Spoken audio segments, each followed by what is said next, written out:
الرئيس بشار الأسد التقى ظهر اليوم وفدا من الفنانين السوريين من ممثلين ومخرجين. وقد شدد الرئيس الأسد على دور الفنانين في إصلاح المجتمع وتوعيته وضرورة عكس الواقع كما هو في أعمالهم للمساعدة في حل المشكلات وأهمية احترام جميع الآراء حول الواقع السوري ما دامت تحت سقف الوطن ومستقبله. ودار الحديث حول الأوضاع التي تشهدها سوريا والخطوات التي قطعتها لتجاوز هذه المرحلة ودور الفن والفنانين خصوصا في هذه الفترة للنهوض بواقع المجتمع وعكس تطلعاته وتعميق اللحمة بين أبناء الوطن والتوعية بما تتعرض له سوريا من مخططات تستهدف أمنها واستقرارها.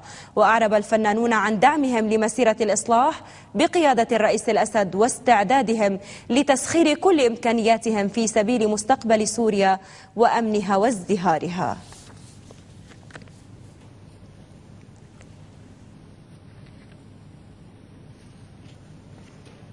يا سيد. يا استاذ انت شو قوميتك؟ لك خود عملي قد ما بدك. تطلع معنا شاهد عيان؟ استاذ لو سمحت انت شو طاقتك؟ خد لك هالبارودة بتمسك وبتعوض. شباب اتحرك خود عملي. حابين نعرف شو دينا. خود هي بارودة. انا شو بدك خود؟ سوري.